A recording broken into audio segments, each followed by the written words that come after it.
Wow, that's interesting. Anyway, Seems dubious. can be. But okay, here we have bishop g5. I will say as well, time usage, you can take a little bit longer. Yeah. You can take a bit longer.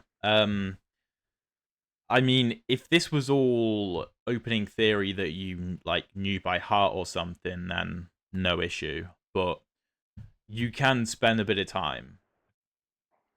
Yeah. What did Um, I play here? so Um, here hopefully not you F6. you go h6. You didn't go f6. No. Uh, Um, you actually can just grab the bishop in this position. hmm. Um, Okay. I don't blame you for going h6 because the concept of encouraging white to take you and you taking Yeah. is Mm-hmm. great. It is great because it solves your development problem. But if white just retreats the bishop, you actually have a No. worse version because your knight can't come to h6 anymore. Right.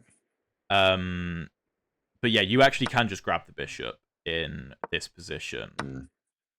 because d4 is always a problem for white. Ah, yeah. Gosh, that seems so obvious now because it opens up a development square too for the knight, and yeah. Yeah, but to be fair though, I guess it's interesting when people calculate things, and maybe you have this as well sometimes. When you think h6, I guess a lot of your brain will just autopilot. Okay, white played bishop g5 looking for a bishop trade, so he's going to take me, and I'll just encourage him to take me with h6 and kind of force it, and then I get what I want. Right. Um, I don't know if you think like that. And a lot of people will just take, as your opponent did, but you have to try to be a bit more objective and be like, well, I actually know that he shouldn't be taking me here. And if my opponent admits he was wrong and just retreats, then what does h6 actually do? Right.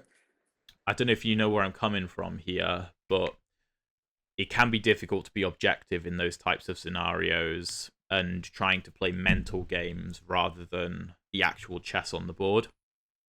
Yeah. 100%. Yeah. I've kind of struggled with that where it's like, I'll do something and it's like they don't have to do what I want them to do, you know? Yeah, yeah. Yeah. But anyway, okay, your opponent takes, and then all is fine. All is brilliant in the world. D4 is Hmm. weak. You're going to get castled. Open C file. The bishop can come to G4 if you want. This is a brilliant position now. Yeah. So, okay, B4. Um, what are you thinking when you see the move b4? I'm thinking, okay, now we have tension, now I'm a bit more restricted. I just kind of see it as like a fighting back kind of move. Okay, so interesting because b4 can be a fighting move.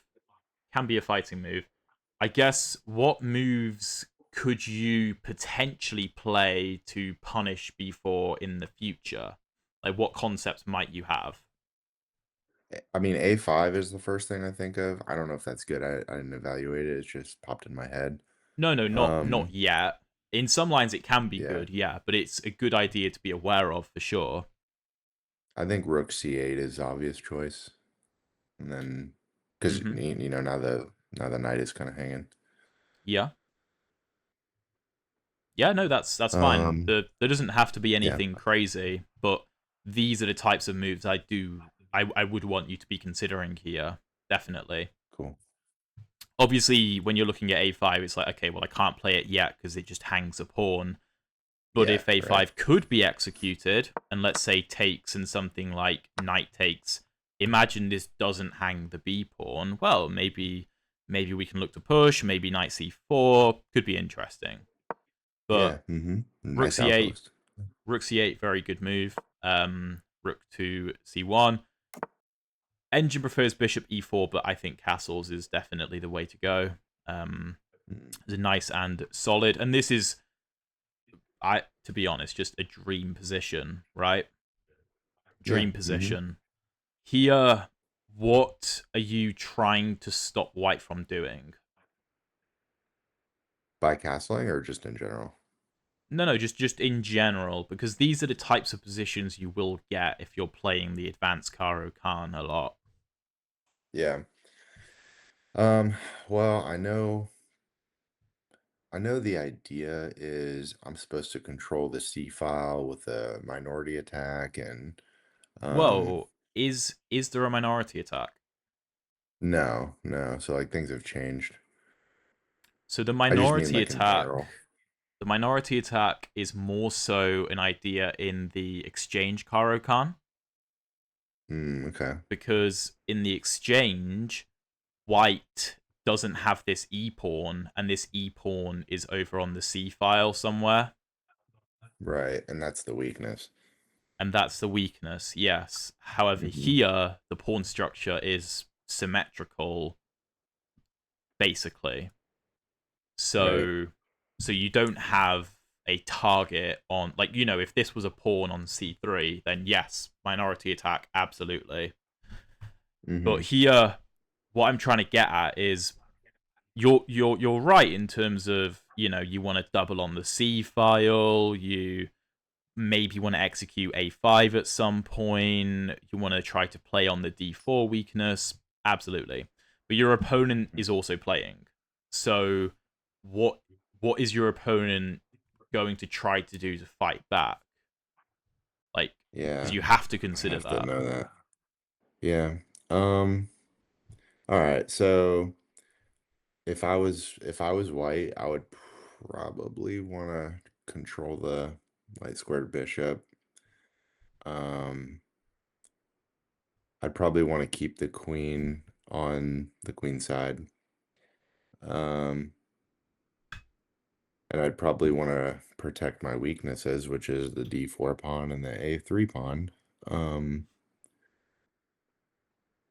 and then I mean, yeah, in terms of ideas for white, it's really tough to see. Um, I think it's a pretty solid position. I'm just trying to see if I can find something. Honestly, I feel like it would be to challenge the light squared bishop. Um, that comes to mind, but there's always retreat squares, so I don't know. And there's this. I don't know if that benefits white in any way, but probably not. Um, I guess there's that. No, that's not free. I Um, can I can show you a couple of interesting concepts. yeah, sure. So one would be something that can be very annoying to deal with, which is this type of maneuver. Hmm. And that's something you do need to keep an eye on. Now, there's Okay. different ways of getting there, and it can't be done just yet because of the d4 pawn, right? But Right. that's one thing to watch for. Because let's say we just give white a few moves and we don't punish him, and he gets the knight to c5. White is just much better. Yeah. Yeah, it's a solid outpost. It's like my idea with my knight on c4. Yes, yes. So Yeah. that's very annoying to deal with. Now we're not going to let white do that. We're going to take on d4 if he tries to do that. But if he can over defend d4 in some way, like often there'll be a bishop on e3 in certain positions, and he can actually go for that plan. Something to be Right. aware of. Also, a4 is something to keep an eye on.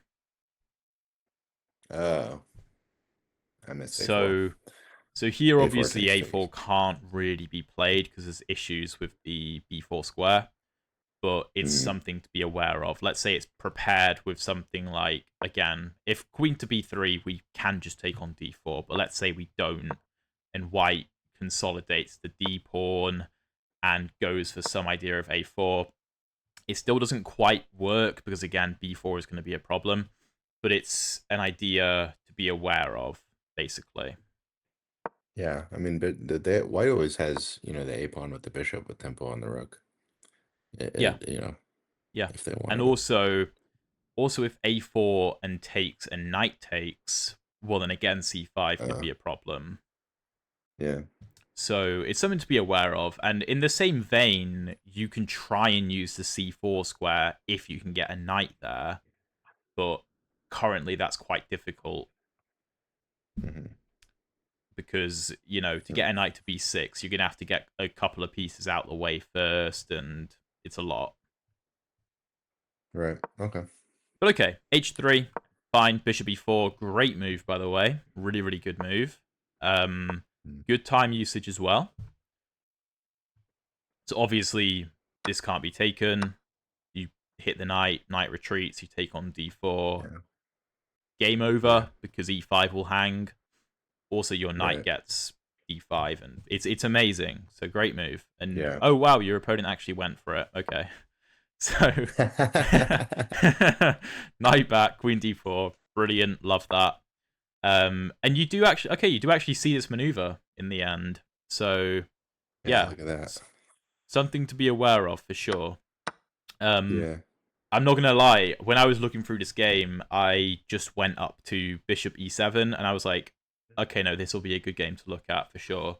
Um, Not because it's like some horrific blunder, but there's a lot of ideas to explore in the opening through that.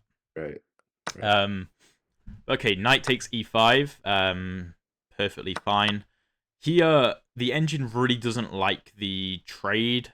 To be fair, I can't completely fault you for going for the trade though, because Queen b2, I mean, sure, that does look very good, but at the end of the day, you are going to be up a couple of pawns, so I have no problem with Queen d1 and Yeah. It's knight more e5. human. Yeah, I agree. Like, when you're analyzing games, in that position, the engine says, okay, queen b2 is -3, and queen takes d1 is -1.5. You're an idiot. How didn't you play queen b2? Right? Yeah. Like, the engine will say Yeah. that to you, but you've also got Uh-huh. to consider the fact that you don't always need to play the best moves because of some weird engine line or Right. that kind of thing. If you're going to be up 2 pawns in an endgame, I mean, who's going to argue with Yeah. you? I'll take it. Right. So, yeah, knight c5, very reasonable. And this is a Yeah. tricky That's annoying. position. This is a tricky position to play, I will say, because if you're not careful, a6 falls, b5 falls, and you just lose. Yeah. So it is very Yeah. tricky. Now, what did you play here? You played knight c4, and I played knight c4. you did play knight c4, yeah. And you spent What? about 2 minutes on it, which is reasonable. Reasonable time usage. What's wrong with knight c4? It hangs a6. Well, yeah, it hangs a6, but if a6 is taken, then what?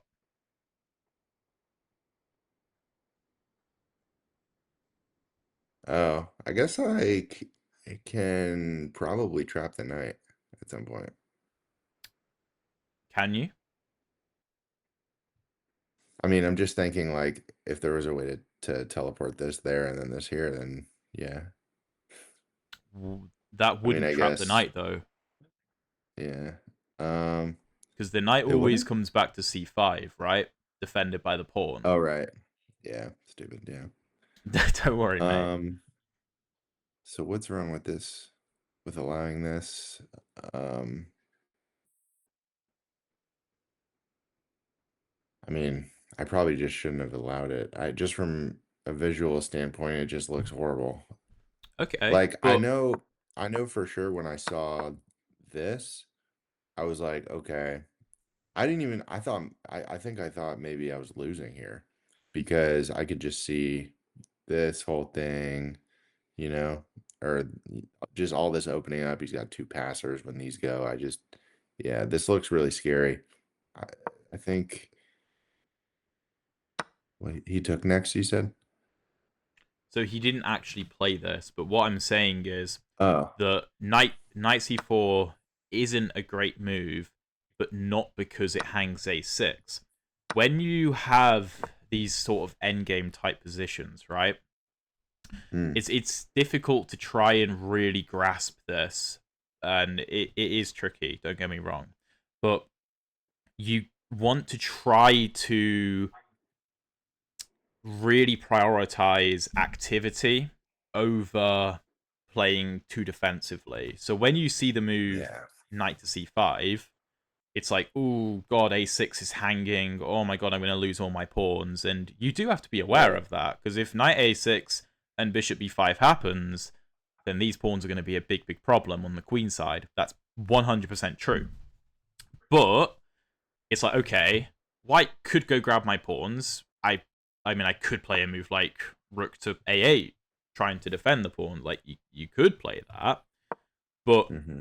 if you can look for more active alternatives, then often that is the better way to go. And in this position, you are going to lose a pawn. That's inevitable, right? Right.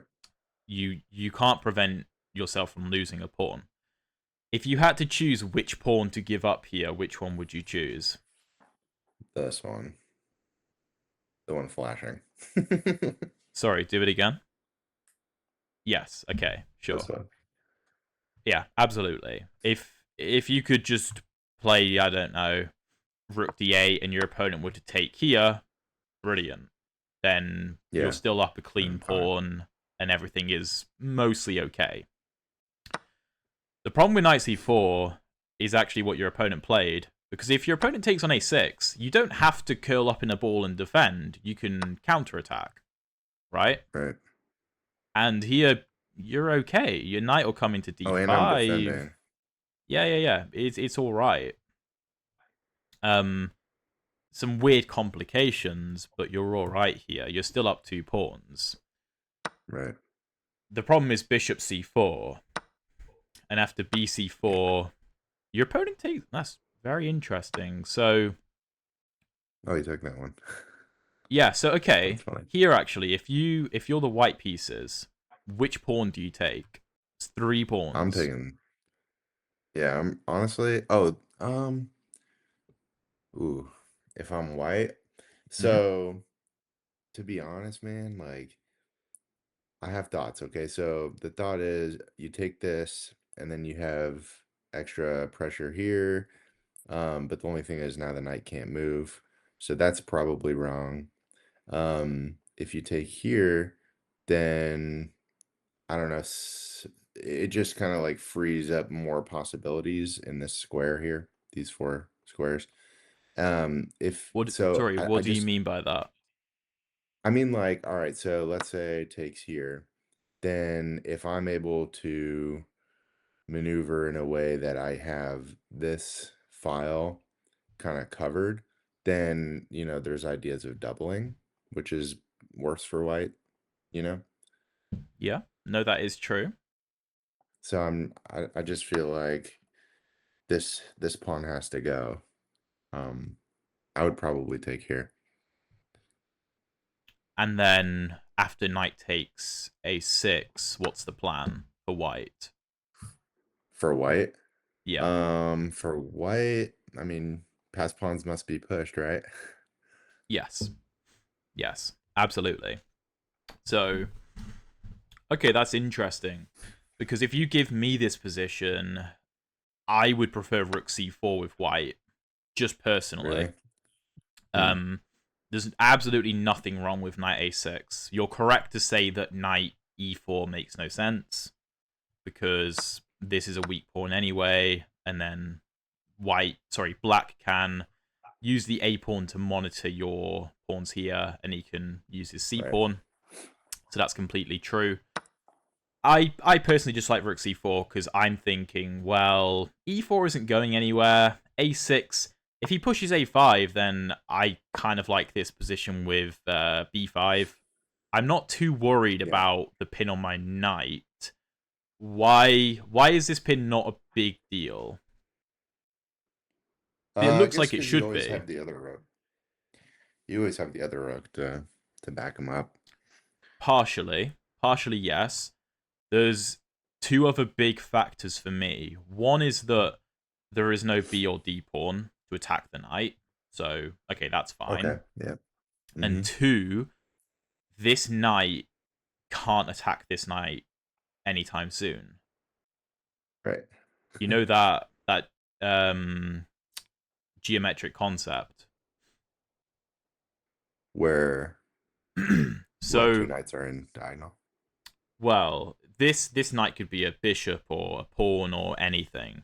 But the point is that for a knight to see a square kind of with one diagonal between, it takes four Yeah. moves. Oh, so are you saying like for a knight to get here, or are you saying can you No, no, kind of for clarify that? so for this knight on e7 to see this square on c5, it will Okay, take it'll take 4 moves. 1, 2, 3, 4 moves. Okay. That's kind of a rule of thumb. So if Mm-hmm. you're in lower time or you're trying to do calculations, you can kind of always know, well, this knight is never going to see this knight anytime soon. Okay. So there's no pawn to attack. Doubling up, well, if black doubles up, I can just defend. That's fine, as you said Mm-hmm. before, and I'll be all right basically. So that's a useful concept to know. Right. But Okay. okay, knight e4, knight f5, knight to c5. Good move from your opponent. And here a5, I'm a big fan of. I think that's a very strong move. So good find. Um, yeah, I don't think I actually wanted to look at anything else in this game because I think you defended pretty well. Yeah, you defended Oh, very nice. I well. did the blockade. Yeah, no, it was a perfect execution of this blockade, to be Oh, fair. let's go. All right. Is this being recorded? Yes, it is. Yes, it is. And then, yeah, just very good. I can't fault you. There are some inaccuracies and whatever. There's ways to win that the engine will find and whatnot. Um, Yeah. I think you end up drawing this. Yeah, which, Oh God. okay. Really? Wait, did you? I don't know. You should have won, but whatever. This is the kind of thing where, to be honest, if you spent more time, I feel like you win this relatively easily. Yeah. You should have just spent Oh more yeah. time, basically. Mhm. Um, so I don't think I need to talk you through that. Oh no, you actually win this No, game in yeah. the end. Okay, let's just I show did you win. winning this game, just so everyone can see you are actually quite a good player. There we go. Beautiful, beautiful check to pick See, up the knight. it's just And then, flawless technique. yeah, look at this beautiful checkmate. Gotta know how to But walk a yeah, king. Yeah. no, interesting game. Let's go. Was an interesting game, and I suppose that encompassed some Caro Kann ideas and Yeah. some endgame ideas as well. Hopefully, the kind of positional plans made sense to you too. Yeah. A5 Okay. is something I'm definitely gonna consider. Hmm.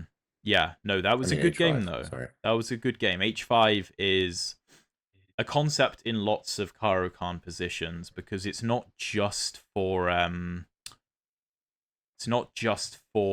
bringing the knight to h6, but it can also be played when the knight is on f5 to stop g4 ideas. Yeah. So let's say, for example, we have a position here with like knight g to e7. Let's say we drop back, castles. Here, we might go h5. It's not the best move, but let's say we do go h5. White plays a random move and we go knight f5. Well, then this knight is never getting kicked out with any g4 ideas, right? Right. And sometimes this pawn even goes to h4 so that g4 really never happens because of en passant. En passant, yeah. Hmm. Yeah. So, Which would be okay. nice there. Yes, it would. Let me Yeah. add the next game I wanted to look at. Let me see if this is the correct Cool. one. Yes, here we go. Okay, can you see the moves? Yeah. Okay, bro. So here we have an exchange caro. I thought this was Yeah. interesting. It's, bishop b5. here you go bishop d7, which is brilliant. Takes, and in I theory, love these positions. yeah, this is kind of a dream position, isn't it? Yeah. You No know, light you got square bishop. knight f3. Here, the engine will suggest d4. Why? Why did you not play d4? Um, okay, so I definitely don't know probably any theory in these positions. Um, it's just something I haven't really studied. I think d4 is so, the knight would have limited squares. And then I guess you just push again and ruin their structure is the idea. Um, but I don't know. It's hard to say what I was thinking in the moment, but I feel like from a practical perspective, it's a bit premature. You have nothing else developed. But So I agree with you. D4 might be the best move according to the engine, but why are we going into a line we don't know when mhm. we could just continue with knight c6 as you did and have Okay, a good. very comfortable Caro Kann, right? Yeah, So, bit of a trick question. I'm very glad you didn't go d4 because there's no need. me too. Yeah. No need. So d4 e6, and for everyone watching, this is a dream Caro Kann because we don't have the light square bishop anymore. We have the pawn chain, so the light square bishop not being able to develop is irrelevant. So perfect start. What else is wrong with White's position? I see how I think closely you've the been listening to my videos. Uh, oh shit. Oh, excuse me. The the two knights against the Caro Kann, I think I want to say that's bad, but I don't know. Um, I don't know for sure. They're close to castling. I just feel like the F knight maybe belongs on E2 more better. I can't say for sure though. Okay, so this will be very useful for you. This will be really useful. Okay. This knight on c3 is terrible. Hmm. Why? No squares really, aside from maybe A4, but that's gross. Yeah. So the knight just sucks. The problem Yeah, is in the two knights attack normally. So if we go back in the two knights attack, knight comes to f3, pawn comes to d5, knight comes to c3. This knight is good on c3 because it supports the e4 push, right? right. Mm-hmm. The problem with this position after pawn d4, pawn e6 is that there's no e4 push, right? Oh, Which means that right. you control the light squares in the center. The only way for white to fight back on the light squares, what do you think is the only way for him to fight on the light squares here? To fight on the light squares. Yeah, I'm not asking for a one move, immediate move that can be played right now, but just conceptually Oh, conceptually, I mean, you want your pawns on light squares, right? with the white pieces. Yeah. Is that what Well, you mean?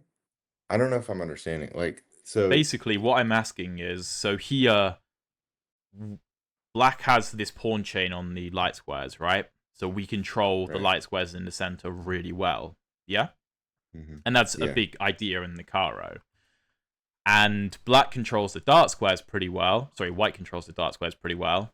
Um, and so his only way to fight on the light squares would be if he can get this pawn to c4.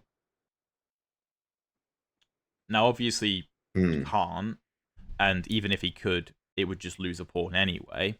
But conceptually, this is how you can try to better understand pawn structures by saying, like, okay, we have this pawn structure, which is really solid. All I've got to do is make sure c4 isn't effective. Does that make sense? It does. The thing that I'm thinking in my head is like that kind of conceptual question asking about light squares, dark squares, recognizing those patterns. I feel like that is the biggest barrier between like intermediate level players and like master, you know? So Right. how do I like get myself to think like that? Because that is not, in my brain right now. Like that's not something that, you know, comes to me quickly, or like I have to like force myself to what questions can I ask myself? You know? So it is very difficult to realize something like that by yourself. It is just difficult to do that. One way is, by literally just watching videos or having a coach who will walk you through those ideas. But then the question is, okay, well, how do they know about them, right? So Yeah. these types of ideas, one, you can learn through like using the engine, where there will be many games where I've had in this is known as the Carlsbad structure, by the way. It's Yeah. it's an actual name of a pawn structure, which can make it easier to recognize the patterns, because you can be playing a game and be like, oh, this is a Carlsbad. I know this one. That's actually happened after I watched your videos. Yeah, I found that and I was like, this is the girl's bad. Yeah. exactly. But then the question is, okay, what are the ideas of the Carlsbad, right? Now, I Right. know because I've played Carlsbad positions, I've analyzed them, I've watched other videos of people analyzing them, and I know, okay, one of the big ideas is knight to e5. It's a big idea. Okay. Makes Okay, sense. why is knight e5 a big idea? Well, okay, white doesn't have an e pawn, so he has the open e file. That makes sense. Hmm. The d pawn supports e5. That makes sense. And when we don't really want to play f6 most of the time, so okay, that makes sense, right? Hmm. One thing white wouldn't want to do, though, is play knight to e5 immediately. Why? Um, I guess, well, you have takes, and then, um, That's actually it. yeah, I There's mean, that's all I can think of. no. There doesn't have to be an immediate follow up. Okay. So the thing is, e5 is an outpost square, right? Hmm. Because, okay, technically, yes, we can play f6 to kick anything out, but then that creates a whole new set of problems on e6, right? Oh yeah. Hmm. As we know, never play f6. So, Never play us. so the thing is, white wants a piece on e5, because if he has like a knight on e5, let's say we can't take, and instead we play something like knight f6. Sorry, that does just hang a queen, but let's just say it doesn't hang a queen, and we have something Yeah. like takes and takes. Okay, yeah, this Right. this bishop is pretty good. I mean, we can try to oppose it with moves like bishop d6. Sure, maybe we just ignore it with bishop e7. Knights are better on outposts anyway. But if a pawn lands on e5, in this position, this is all right for white, because our knight is kicked back to g8, which isn't great.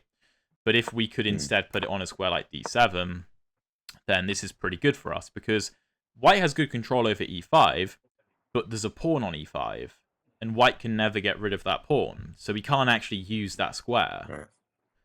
Hmm. So, so the point would be for white in these positions to build kind of support for knight e5 and always have a Oh, piece taking on e5, okay.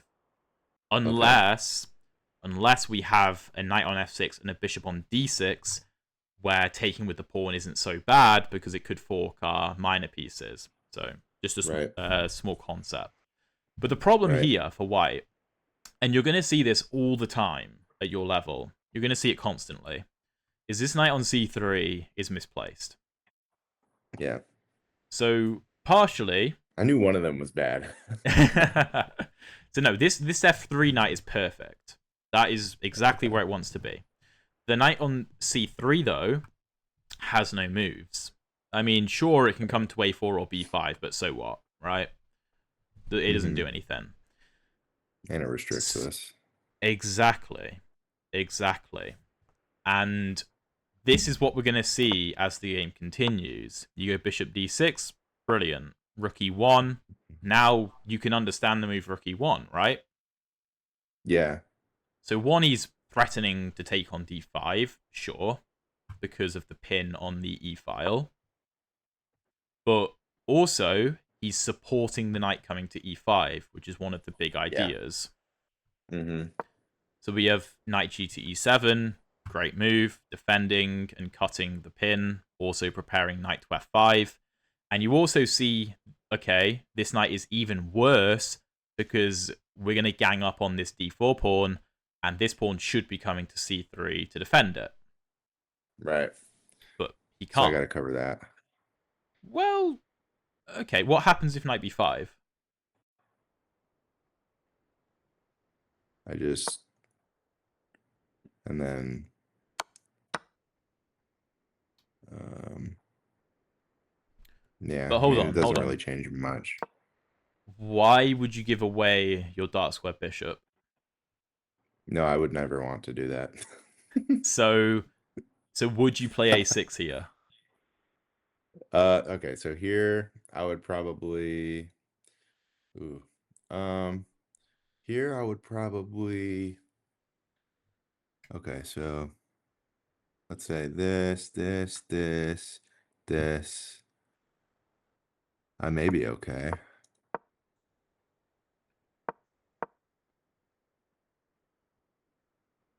Um, The this is bishop isn't trapped. probably, It's not yeah, it's probably trapped, okay. but Yeah. I'm going to show you And something I quite play his pawns on interesting. dark squares. I'm going to show you something interesting. Is Okay. that okay? Two things. Two things. Bishop sack. Firstly, we have this pawn chain going from f7 to d5, and that controls the light squares really nicely, which Right. means that this bishop is very well placed on d6 because it controls the dark Mm-hmm. squares. And that's a big reason to why we don't want to give away this bishop, because the dark squares are the weakness of our position, so the bishop is very good at defending those dark squares, and it also controls the e5 square.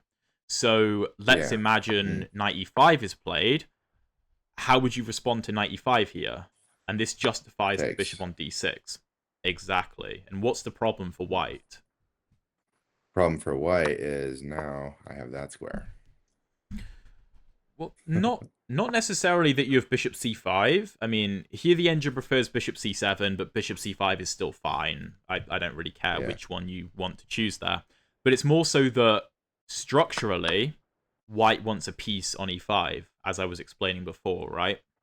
Mm-hmm. Because with a pawn on e5, after knight takes pawn takes, let's say bishop c5, well, the pawn is fine, but like it's not really doing anything. I mean, white has no attack Mm-mm. anymore because, And it's a yeah, target.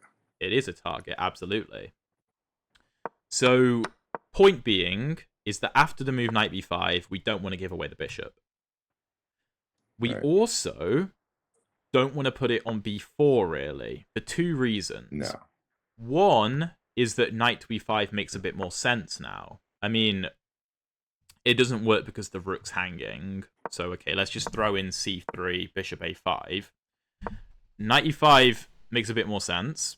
Here, this knight is hanging, but we're going to ignore that. Because if knight takes, then the rook can take. And then it means that white can put a piece on e5. And a pawn is not on Right. e5. Mm-hmm. Again, I'm aware the knight is hanging, but we're ignoring that. Yeah. Yeah, conceptually. Yeah. But the problem with bishop b5 is after c3, bishop to a5, white gets bishop f4. And this might seem insignificant, but it is actually quite important because Mm-hmm. if you look at this position, it's really difficult for white to do anything with this bishop because Yeah. the bishop can't come to f4 because we control f4.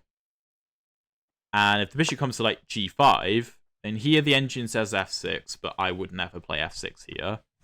I Yeah, think that's a bit ridiculous. I mean, we can just castle, and if white takes on e7, then I mean, great. Like we have sure.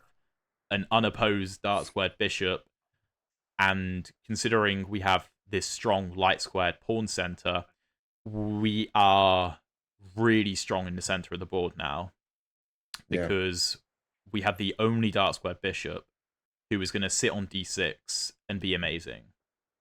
yeah, That makes sense? yeah. Mm-hmm. Which is why, if knight b5 is played, with all of those things in mind, what would you do with the bishop? I would hate to put it on B8, man. Uh, is that the answer? It is. Yeah. What's so wrong with b8? I just hate it because like I get the concept like that you were talking about and it 100% makes sense. And I get why this is the best move. It's just like I don't know, it breaks the whole fundamental principle of disconnecting the rooks, undeveloping the bishop, retreating, it Uh just huh. like every single like principle. Yeah, yeah. But in this situation it makes sense. But the thing is that you're at the kind of level where you understand all the fundamentals at this point, right? You get all Mhm. the rules of chess, and now you need to start learning where to break the rules. Right. Yeah. And here, Yeah. you might like you as you're saying, well, I completely understand Bishop B8. Everything you said makes sense. It just looks a bit gross, Yeah. which is true. It does look a bit gross, but okay. I mean, we bring the bishop back, and yeah, we don't want to leave it there forever. But we're going to play a6. We're going to kick this knight away, and then we can always bring it back if we want anyway. So like, Mhm. so what? That's You know? true. That's true. Yeah. I also know So the concept of like putting a bishop 2 squares from a knight, it controls all of its movement. So I yeah. mean, I know there's that too. So then you know this knight is never going to have any ideas, right? Right.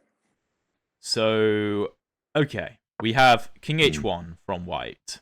Um, Knight g6, which, again, I think this is getting to the idea of you needing to castle a bit quicker in Caro Mhm. Kann positions. I mean, here the engine likes rook c8, h6, f6. I mean, rook c8 makes sense to me. f6 and h6 you don't need to play. Um, just castle, you know, Just castle. Yeah. just castle.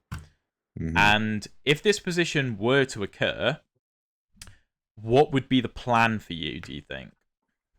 Yeah, so I feel like I might remember this game because this dude's username was like super interesting to me. And I just I feel like what I was thinking in the moment was something of probably like a 1200 rated player like or lower. Like I was just thinking, oh, if I could get my bishop here and my queen here and then remove this knight, checkmate. Um, so I was Yeah. like, yeah, I mean that was those are the kind of like long-term dreams that you try to force to happen and then they don't and you lose, you know? Yes. Yes. Um, so yeah, I know that's probably not ideal. What I should have been focusing on is weaknesses, developing the minority attack, putting the rook on c8, the whole principle, Caro Kann exchange variation. Yeah. Yeah. No, I agree. That's very well said. I can't fault that. So yeah, you go knight g6 here, and your Yeah. opponent And that's doesn't exactly what I was talking about. he doesn't take the Kind of free pawn. I assume you were going for some bishop c7, queen d6, knight h4 thing. Yep. Yeah, 100%. Yeah. 100%. That's probably what I was thinking. And to be fair, knight g6 is not necessarily a bad move because you might have been thinking knight h4, but okay, let's just say we have I don't know, uh let's just say king g1 and castles. Why is this knight actually a decent piece?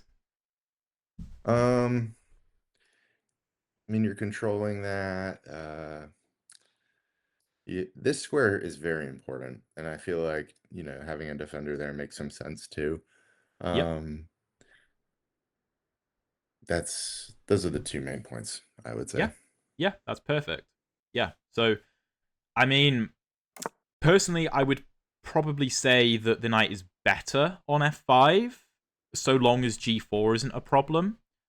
Right. Again, this is another place where g4 is actually something you have to consider. Um, but yeah, the knight is also okay on g6. But okay, knight g6, your opponent doesn't take the free pawn. He goes g3, and you castle. Saw So my brilliant. plan. Brilliant. Yes, perfect. Everything is good now. And this is Yeah. a dream position, really. Um, Yeah. White White's position is particularly bad because he doesn't have his light squared bishop, Yeah. and that's one of the main attacking pieces for White in these structures. Um, and then that also links with the knight coming to e5 and putting pressure on the light squares on the king side.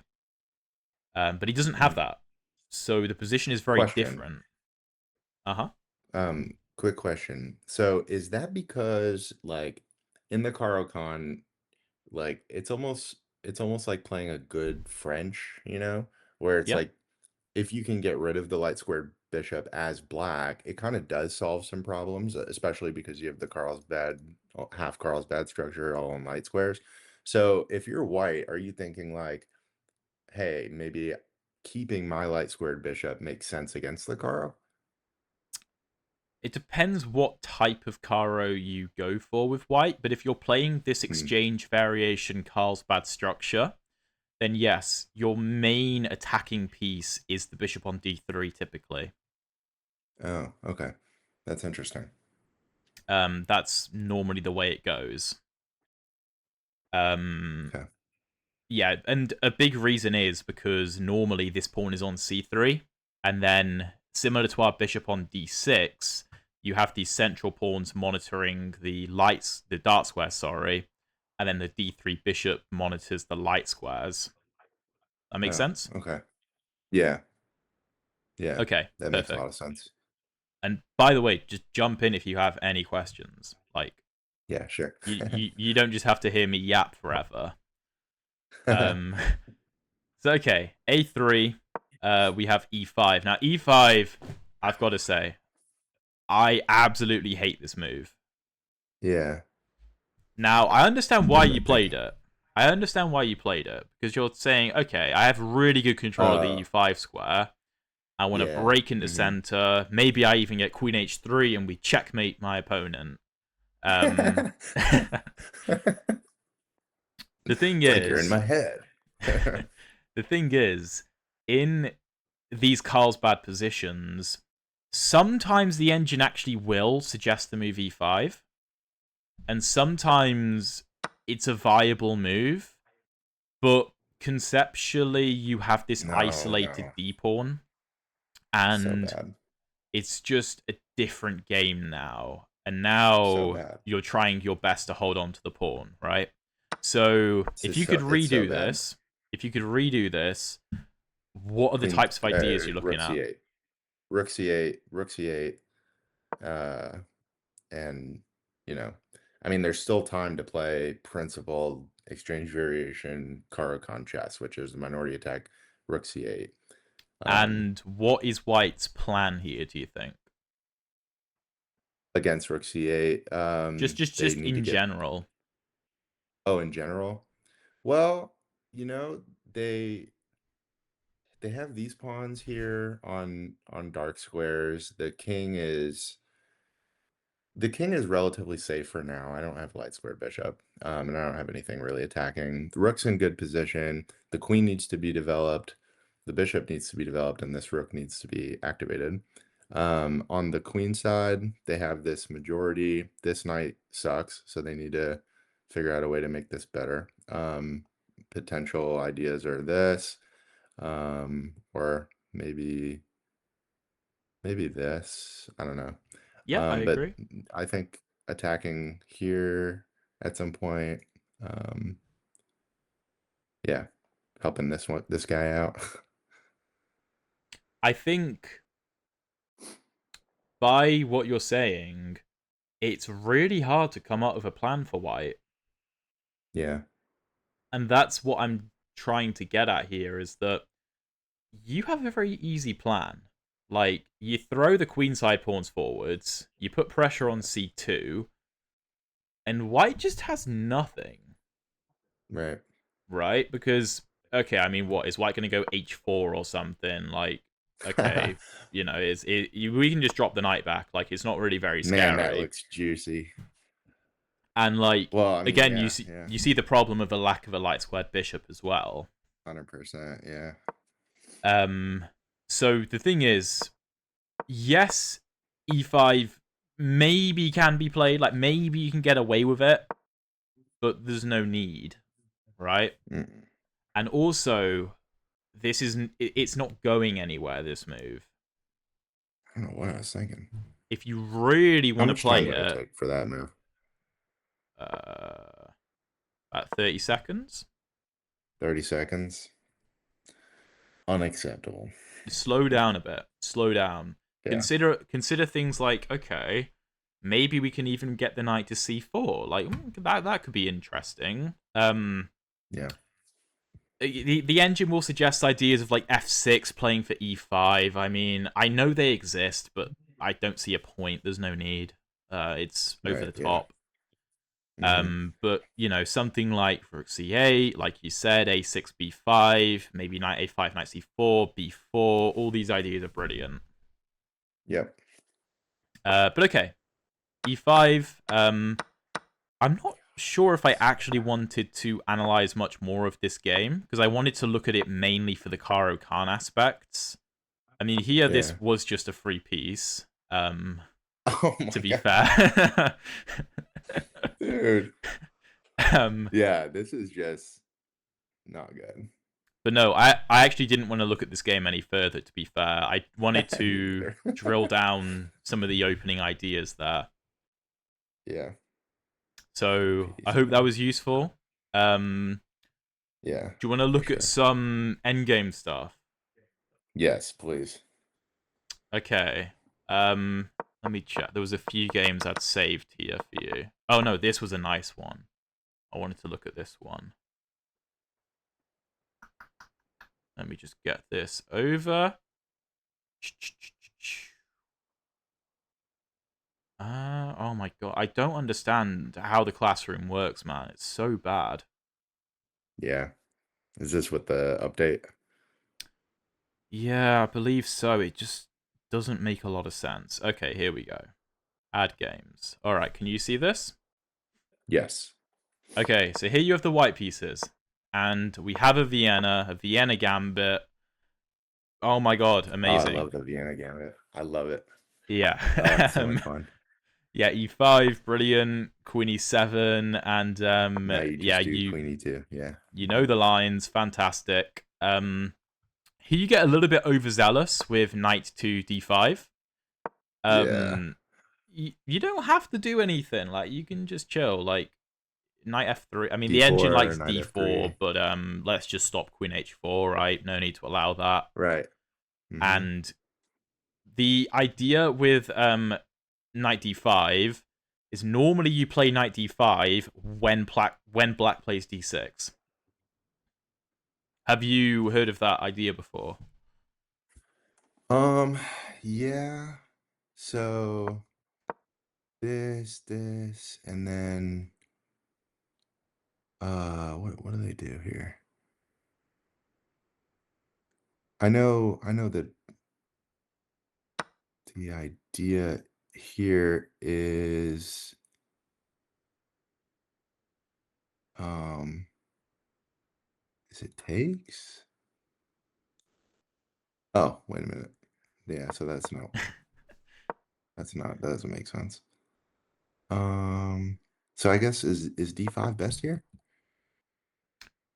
Um, sorry, is you're asking it is knight d5 best? Yeah, it has to be best here, Yeah, right? yeah, no, it is. Okay. Basically, what I'm getting at is that in this position, um, the main way for black to try to break out of the position is d6, right? Mm-hmm. Because he needs to try to challenge our pawn on e5 because he's going to get run over if he doesn't. But Right. the reason that d6 fails to knight d5 is that in the previous position when you go knight d5 before the pawn has moved, your opponent can play a move like queen c5, he defends Oh. c7, or even like queen d8, just defending c7, right? Like it works. Yeah. The Mm-hmm. reason that knight d5 should be kind of kept in your back pocket is one, sometimes the threat is stronger than the execution. Mm-hmm. Knight d5 isn't going anywhere, and if black is going to invest in a move like c6 to defend, firstly, that's a full tempo, and secondly, it creates more holes that you can Oh, jump nice. into. But the Mm-hmm. reason we wait for d6 is because now black has three problems. In this position, with knight to d5, black has two problems. The queen is under attack and c7 is under attack. And he can deal with both at the same time And after a f4. move like queen d8. Mm-hmm. However, if d6 is on the board, he has three problems. The queen is under Right. attack, c7 is under attack, and we're going to take with tempo on the king if this queen moves. So Yep. if the queen goes to like d7, then how do we win? Um. Yeah, yeah, perfect. And the queen is overloaded basically. So yeah, basically knight d5 is a punishment for d6. Yeah. Okay. That Some makes sense. sometimes some I mean sometimes knight d5 is the best move, even if d6 isn't on the board. But this fork in and of itself isn't game winning, right? Right. But Mm-hmm. anyway, okay, that's not why I'm going over this game. This is fine. You pick up the pawn. I'm going to get us to the end game. Here, I did actually want to mention e6 isn't necessary. I Yeah. mean, Premature. you can kind of just develop like castles. And Yep. I mean, what is black going to do? Knight c6, c3. I mean, the engine comes up with other ideas, but to me, c3 is so easy, and Yeah. it's just Mm-hmm. like, how is black ever doing anything? E6, yes, you create a hole on e6, but this bishop was never going to be developed particularly easily anyway. You're kind Right. of helping him trade off his bad pieces, For my but good pieces. for your good pieces, yeah. But Yeah. okay, that's not why we're going over this game. Ba ba ba ba ba. And I think here is where I wanted to properly start analyzing this game. So Okay. we're reaching an end Four game. takes. We're reaching an end game where material is equal, right? Mm-hmm. One thing you should notice in this position is we have a 4 versus 3 on the queen side, Oh. Okay. right? So And if you're going to a three create a on two. passed pawn, it will likely come through something like c4 d5, for example, right? Okay. Mm-hmm. Black has this majority on the king side, but because your pawns are all the way back here, it's going to take a very long time for him to create a passed pawn. Right. But because black's pawns are so advanced, you need two moves, and you're there. Does that make sense? Right. Mm-hmm. Also, your king is on the king side, so even if black creates a passed pawn, your king can probably just blockade it. But Right. okay. In this position, what would you play? Honestly, I think this makes sense. Okay. No? Can I tell you why I don't like that move? Yeah. Mm-hmm. So when I see this position, I'm thinking, okay, I want to go c4 d5 at some point to create a passed pawn, right? Mm-hmm. Because that looks very easy. Um, I'm thinking, okay, my bishop's under attack. I have the bishop pair here. I should probably keep my bishop pair. So I'm thinking something like, okay, Um, if I can save this bishop and protect my pawn, then we just kind of keep the tension. We play the game out, and if this trade ever happens, then I just have a very easy 2-on-1 to create a pass pawn. Yeah. Mm-hmm. What I don't like about this trade is that it becomes a lot more difficult to create a pass pawn now because this D pawn is kind of controlling our C and D pawns because it's hard for us to play C4. Our C pawn is almost a backwards pawn. Like Right. let's say we play a random move and we have like takes and takes, right? Yeah. Mm-hmm. If you can see how C3 could be a weakness in this position, Yeah. Mm-hmm. and it could be hard to get it to C4. I mean, white is still better, but it is difficult to actually create a passed pawn. So, to me, I'm thinking, okay, I'm not a fan of that. And I'm thinking as well, after this trade, that if I ever take on b4, then after bishop b4, we have the same problem, but with the a and b pawns, where this a Right. pawn stops the white a pawn from advancing, and our pawn can't come to b4 because he has way too much control over the b4 square. Right. So our 2-on-1 isn't very impressive. If this pawn was back on a3, okay, maybe that's a different story, because then we can push b4 with support. Mm. That makes sense? Yeah, it does. I just like from the original position where we're like, oh, these pawns are easy to make a pass pawn. I'm trying to find out. Yeah, okay. So I guess that for visualization, we're talking about like, let me just make a random move. So like we're talking about um, like this. Yeah. Okay. I think I just needed to see it. Does that make sense? Yeah, no. Yeah, it makes sense.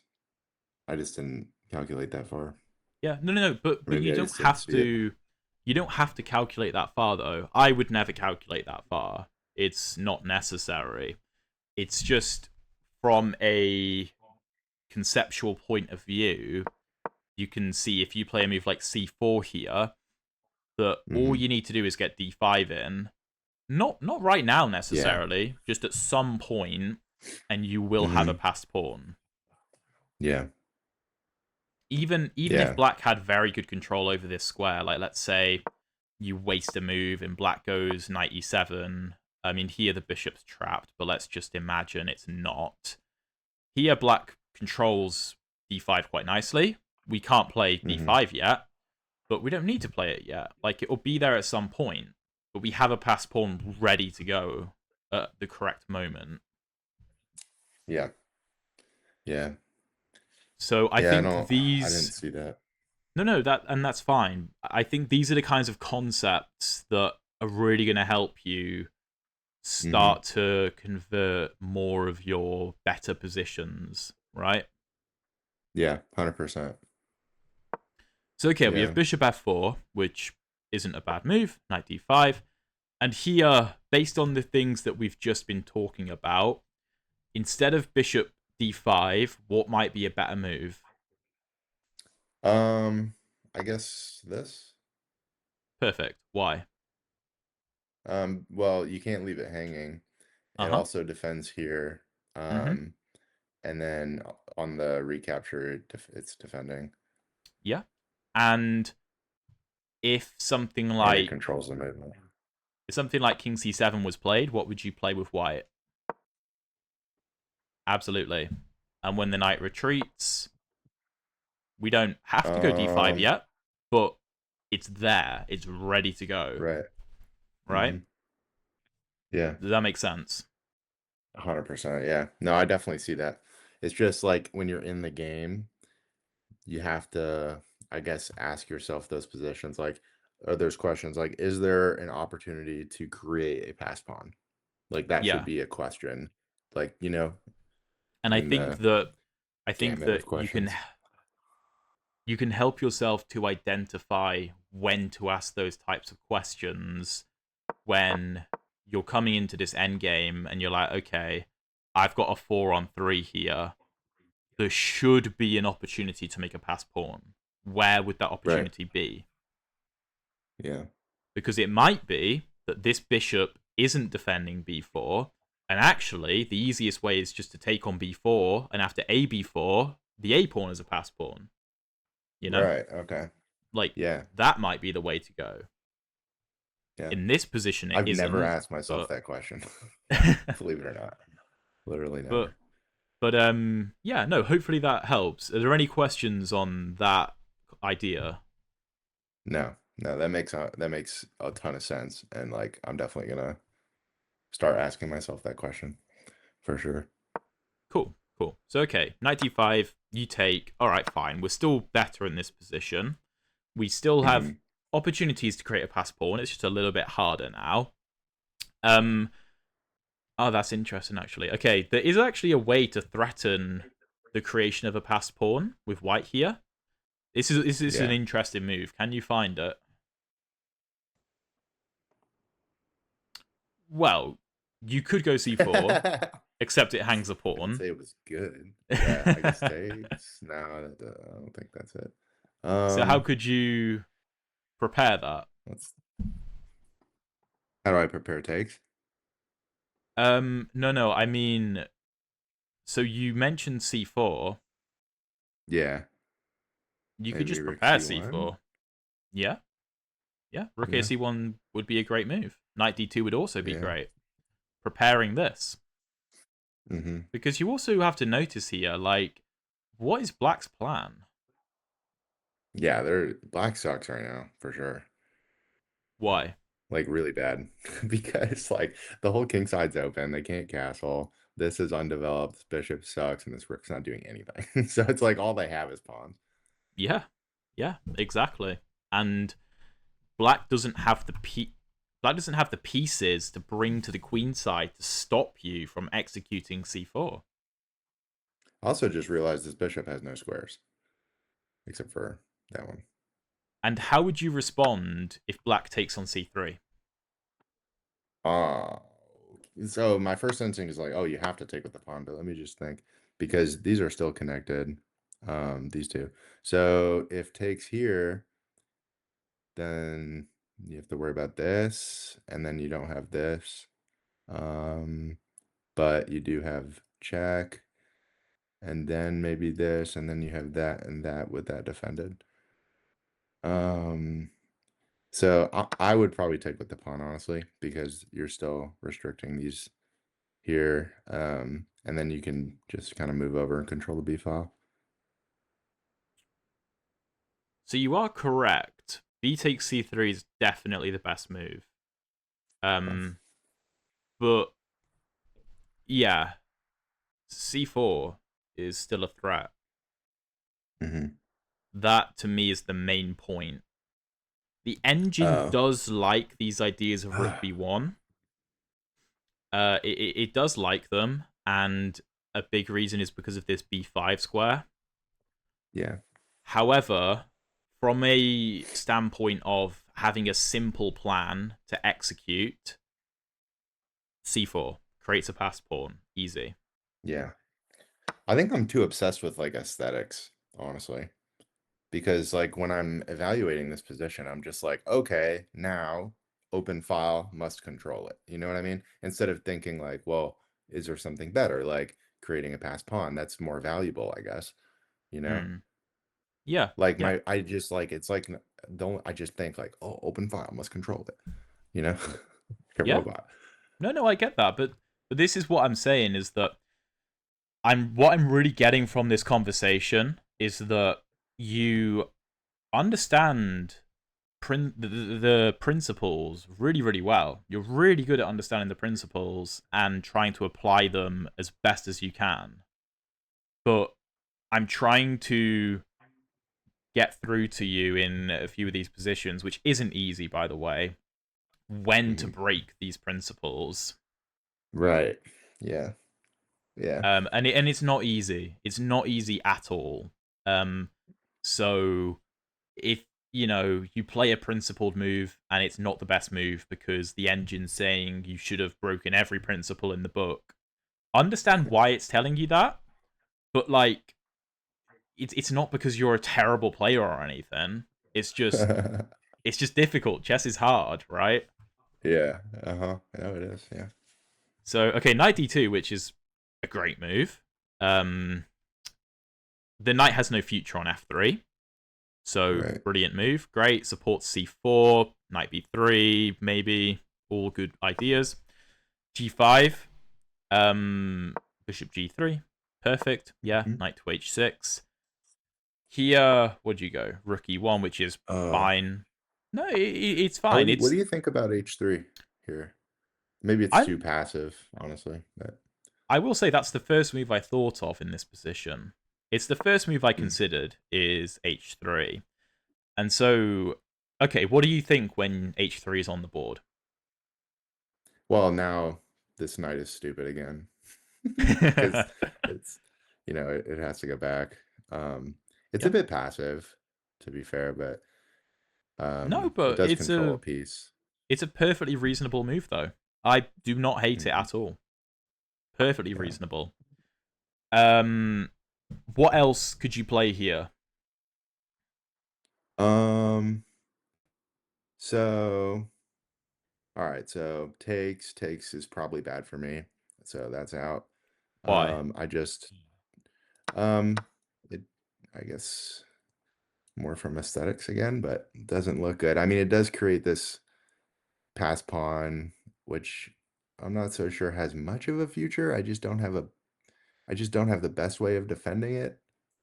I Uh have here, maybe I double up, but I uh don't know, but or if the pawn here. comes to a5 and the knight comes to b3, to me this looks like a very nice way of Hmm. defending the pawn because there's the b file is shut, there's no light squared bishop Right. to contest the knight, and as long as we control the c file, like let's say king d7, knight b3, rook c8, okay, here the engine lights knight c5, but I would be perfectly fine with a move like rook here, for example. From Yeah, a something like that. Hmm. conceptual perspective, it's like, Yeah. okay, there's no infiltration. A5 is a constant problem for black. But I Yep. think the problem we're taking on b4 is bishop b4. Oh, right. They don't Why always is have to do bishop what I want. b4 a problem?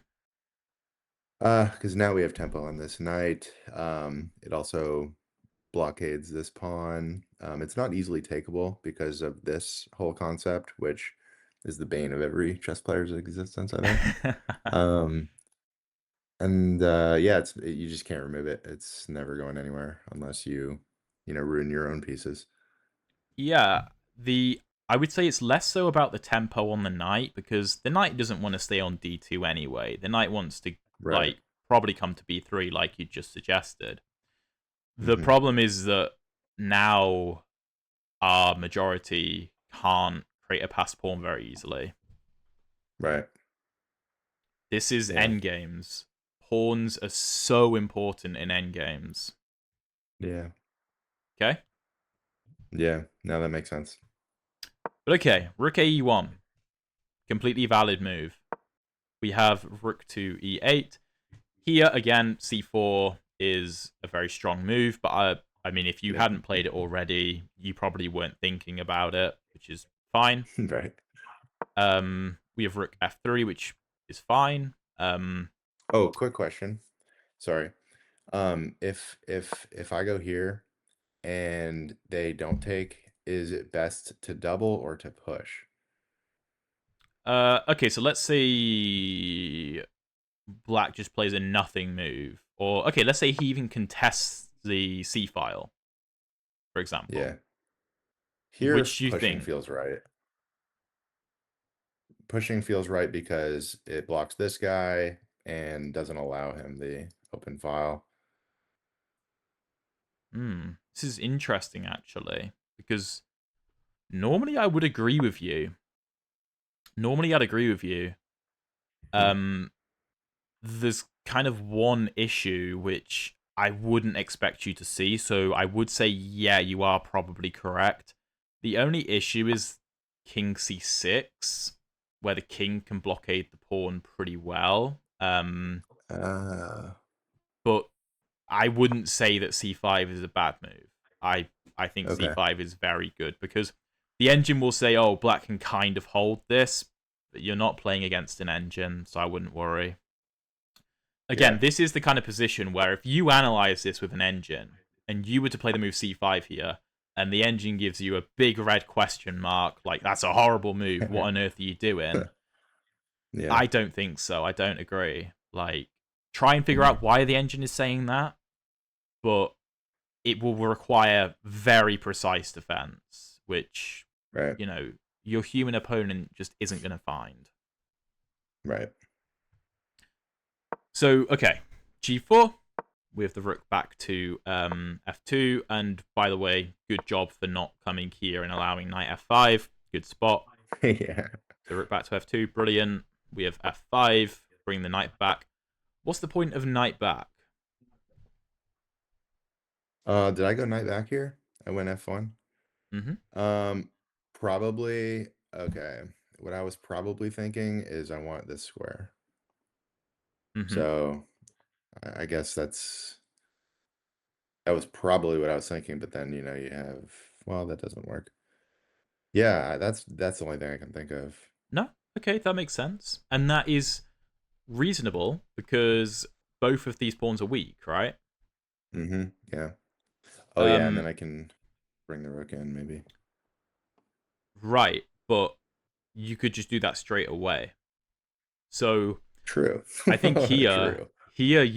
I think you identified the correct idea of trying to hit both of these weaknesses. There was just a better way to do it, basically. Yeah. I think I wanted to be fancy probably. But again, Like, ooh, knight move. time usage though. Like you spent what 3 seconds on this move? Nah, really? Wow. Which, to be fair, that's not bad. Like, not a bad maneuver to spot in 3 seconds, but like, Yeah. take some time. Take some time. Yeah. But okay, takes. That's funny. Rook over, rook over. Here, this is very, very similar to the first game we looked at with Mm. the pawns over here, if you remember, Yeah. Yeah. where the knight took on a6.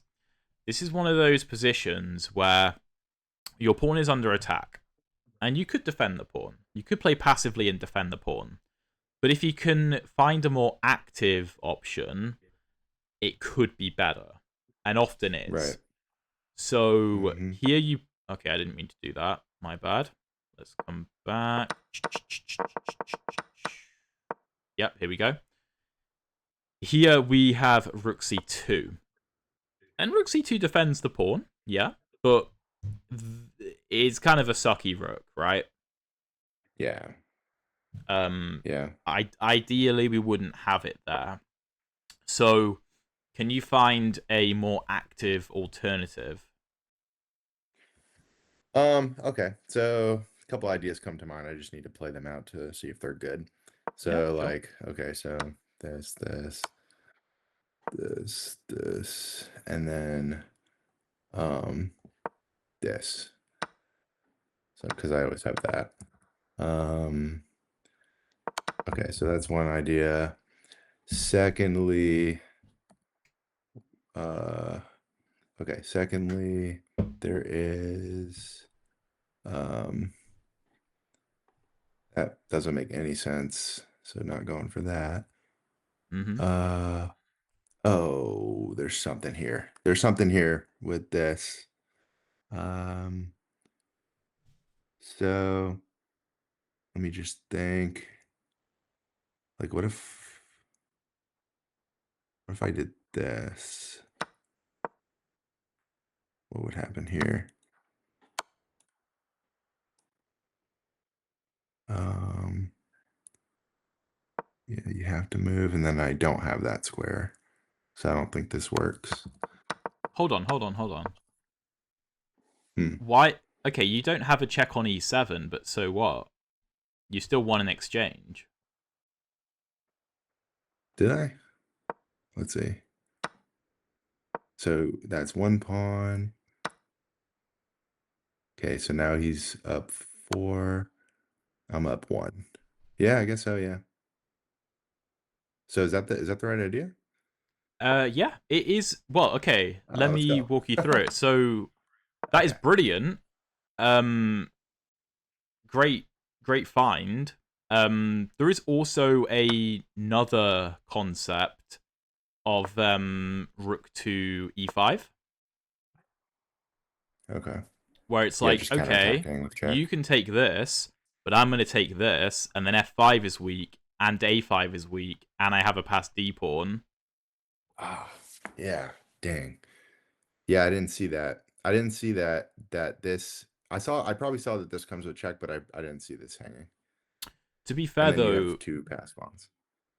even if a5 isn't hanging, um, I mean, the engine doesn't even want to take here. It wants rook after e2 again, setting up threats. But Mhm. that's one of those situations where the engine will say, "You're an idiot. Why didn't you just keep the tension?" I mean, I'm more than happy for you to just grab a pawn. Like that's fine. Right. Mhm. And the king moves, and we can take. The engine will call you an idiot, but again, taking I think is perfectly reasonable. Um, like take here, you're just better. Like, there's no way you lose Right. this. Two passed pawns, maybe one of them falls, but f5 is still a weakness. This king is not great either. Mhm. So, yeah, here we have rook c2, and it's just a bit passive, right? Yeah, super passive. Super And passive. sometimes passive moves are the only moves. Sometimes Mhm. that's just the way it is.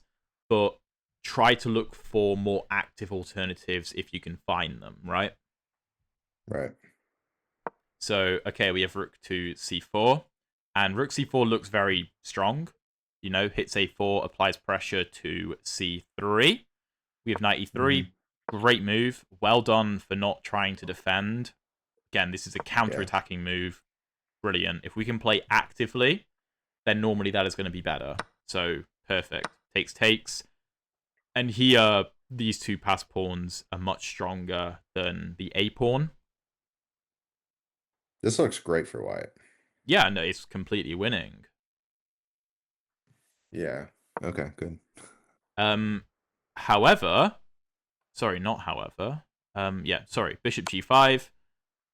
Yeah, so that's the however. This check is given, and I understand why you give that check because, like, okay, if the king moves to c8, we win a rook, Right. but like, obviously the king can come here and you secure a rook trade, but it's not like necessary to do that. I mean, if okay, here the engine wants bishop e5. I would never play bishop Mm. e5. The engine also wants rook f1. I would never play rook f1. It also wants rook b1. That makes no sense to me either. Personally, I think I'd probably take, to be fair. I'm just not a massive fan of the bishop being on c7. Yeah. It's kind of Just be- like what's it just doing? because it's a little bit weak, I suppose. Um, Oh. on g3, I mean, if f4 comes, I mean, we're stopping f4. That's not an issue. I suppose you could argue there's pressure on a5, and that is true. You could argue that. Mm. But I saw okay. something. Oh, can I just look here real quick? Yeah, yeah. Um, okay, so this, and then what about Maybe that's this? what you saw. I was thinking this. Oh, okay. Okay, I get you. I mean, I don't know. I see what you're saying. Obviously, the rook is Oh, hanging, right. so Yeah. you can't go for that, Okay, yeah. If unfortunately. that wasn't hanging, yeah, yeah. If that wasn't I forgot that hanging, was hanging. if it wasn't hanging, then yeah, great, cool. I like Yeah, that. if that was there. Yeah. Because All right, also, my bad. no. But even if this trade happens, and even if you don't win material and the knight ends up on f4, the engine thinks this is drawish, but like I think this is a brilliant knight. I think these pawns are very strong. So Mhm. I'd be happy with this. But okay, rook e8, cool. Check. King f2, great. Takes. Rook e2. Here, what's the point of this check? Um, I think probably just trying to find a mate. I don't know if I really calculated. It's probably not the most accurate. Well, you did spend less than a second on it. Yeah, so there But you go. no, I Um, mean, here, obviously, you've got to keep an eye on this A pawn. Like, it is very annoying, and you don't yeah. want to let it through. But how would you go about this position if you could do it again? If I could do it again, this comes to mind, just simplifying. Um, I don't know if that's best, but uh, and then the concepts, pass pawns must be pushed. And then no, that doesn't work. Um, I want to get rid of this. This bishop annoys me. Like I want to get rid of it. I don't have that square for a check. Um, so if I had to find another move, I think maybe this. But that's probably not right because then this guy is free. Um, No, that's hmm. interesting because when I see this bishop, I'm thinking, well, it can't see anything of use. Yeah. I'm Like scared of it's nothing. I'm I'm just thinking it's staring into nothing, Yeah. and I mean the pass pawns just run, and I'm also thinking, okay, this a pawn could run down the board. I should have knight b4 to stop it, and Right. then both pieces control a2, so Hmm. it should be safe enough, and then I can invest fully into my pass pawns. Yep. Um, Yeah, but that's reasonable. it's an interesting position though. It is, and here we have rook e2, and I think you also see why the bishop on c7 is like is kind of a bit vulnerable. Um, Yeah. it's just a bit meh, why is it there kind of thing. But Right. okay, bishop back. This is the engine thinks this is losing because of a4, but this move in and of itself is fine in my opinion. Okay. So okay, king comes up, knight retreats. Here c4 is I think just clearly stronger. Yeah. Hmm. Agree. Um, Yeah. Being way too defensive, I think. what does c4 do other than defending the knight as well? It first of all, there's same colored bishops here, right? So in I want my pawns on light squares. So because they're not targets, and then so it allows the movement of my bishop. So that accomplishes that. Then also this is a great outpost for my knight if I can keep it there, and the pawn will defend it. And then thirdly, it restricts the movement of the king for further infiltration. Um Have you heard about in a lot of my videos I've talked about the concept of a force field. Does that ring any yeah, uh-huh. bells? Yeah. Yeah, it So does. you've created this Especially when I force hear the same field. voice saying it. But yeah, you have this force field around the Black King, Mhm. and it yeah absolutely restricts the movement. The other thing I personally notice is it does free up c3, which could be useful for stopping this Mm, pawn at some point, maybe. yeah. But okay, knight f4. We have bishop takes, and now it's completely winning for you. Yeah, I was happy to see that, I think. Why were you happy to trade the knight for the bishop? Oh, man, I would rather like in an open position like this, like I prefer bishops. So if he's gonna give me his, I get to keep mine with tempo, but I mean, I don't really need it. This knight sucks, he can stay there if he wants. But yeah, oh, and then there's also this. Well, he'll move the knight, so No, like with check. Oh yeah, he'll move it. Yeah, if yeah, this is yeah. there. Yeah, for sure. Yeah. Um, Um. Hmm. but yeah, also conceptually, in endgames with pawns on both sides of the board, bishops tend to be better than knights. Right. Um, if we have pawns on the same side of the board, sometimes the knight can be better than the bishop. So here, Oh. without too much evaluation, you would want to know the concept of like, okay, pawns on both sides of the board. My bishop's probably better than his knight, bar Right. any weird tactics. And the reason Mm-hmm. is because, let's say we get to some endgame where our bishop stands on d6 and it monitors the a pawn and it monitors the f pawn and the g pawn, and it can run away as far as it wants and it still monitors the a pawn. You know what I mean? Like it can move very Yeah. quickly and see both sides of the board at once. Mm-hmm. Um, okay, we have king d5. You grab the extra knight, and then this is a easy conversion. Yeah. Oh, your opponent just resigns actually. So, Oh. yeah, it was a disappointing finish because it would have been interesting to see how the game continued after a move like knight f7. Yeah. By the way, what would you play if knight f7? I mean, here I noticed that I completely control the knight with this bishop. So I think something that makes a lot of sense here may be this check because, well, I guess he has that. Um, let me think. So one thing that I was thinking in the background was like if I could figure out a way to attack this while also having my rook on this file covered by the bishop, but that seems like many moves away.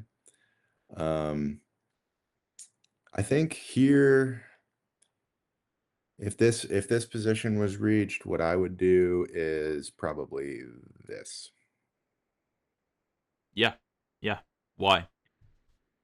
because I control the knight's movement entirely, and then once it moves, I have this extra juicy pawn. I'll happily trade like if he, did this. Oh, whoops. Then this, I guess it's still drawish, so that's a bad If idea. um if Whoops. knight f7, rook e7, knight d6, would you trade? Um, Honestly, I think I probably would. It's probably bad, but like the first thing in my mind is like, oh, I really don't want to allow this, you You know? shouldn't allow that. No. Um, and so I'm like, I really just like simplifying and like this is clearly winning. So it's in my head, I'm like, okay, that can't be so bad if I simplify and get another pawn. Um, I just like I hate the complications, and this looks scary to me. So I probably Okay. would take honestly, even though it's wrong. But Um, just being honest. rook e6 would win a knight though. Yeah, shit. Damn it. Yeah, no, that makes sense. Yeah, but no, this knight does suck on f7, and that's why it can't go to d6. So it would have to go Right. back to like d8, and then there's more tactics with like d5 looking for this. But even if you weren't to see Uh, that and just played a move like c4, I mean, this looks brilliant to me. right. Mm-hmm. Dang, Um, so that's fun. okay. Would you like to look at a Caro game or another end game? Um, I don't know. What do you think? Let me make Um, sure my baby is okay. hmm, all What good. do you think is best? Yeah, for the moment, yeah. Um, okay, let me give you two options. We either look at an endgame of yours with opposite colored bishops, or we look at an Endgame, honestly, endgame. Yeah, I need the most work there. an endgame that I actually played the other day, which I saved because I thought it might be useful for you. Sure. I mean, yeah, whatever you think's the most instructive. Okay, because to be fair, I think this actually covers a few concepts we've been talking about in this session. Okay. So, okay, can you see this? Yes. All right, we're going to run through the opening because the opening isn't particularly relevant to this. And we're going to look at this position. Okay? Okay. Yeah. So, what do you notice about this Mhm. position? First thing I notice is like this. If that wasn't there, I just like the symmetry or like just the geometry. Like I just start thinking, okay, knight forks, you know? Hmm. Okay, so there's this, doubling up ideas. So there's a lot of possibilities here. I also see this empty file. Um, and then I think a good move here might be to challenge this pawn. It's got one defender, two defenders, but this one is really easily removable if you have access to those squares.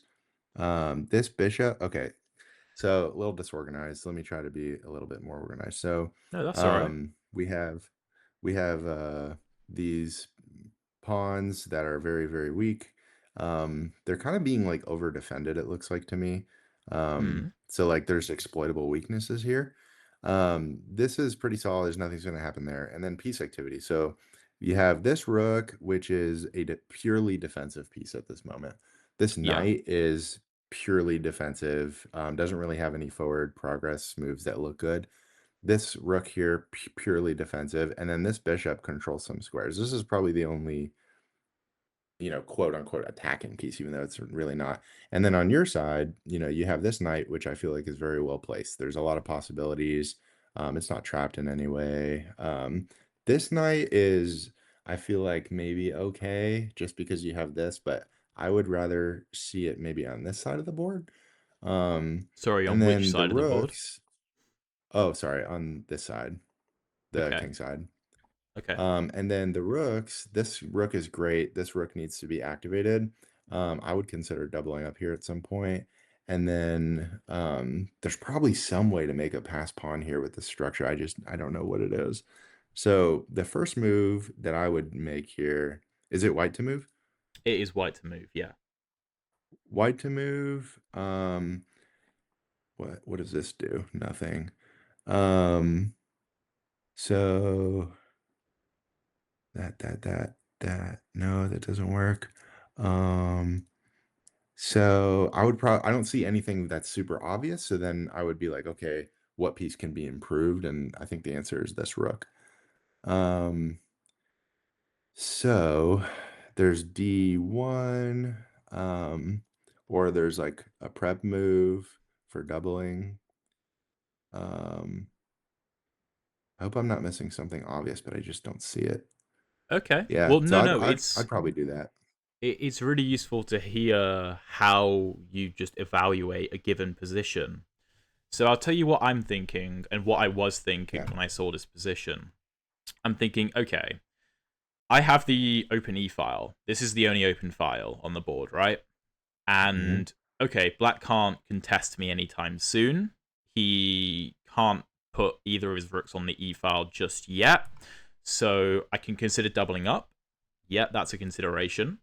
I'm also looking at these pawns, and I'm thinking, Hmm. all right, I can't allow c5 to happen because otherwise black can create a passed pawn on the d file.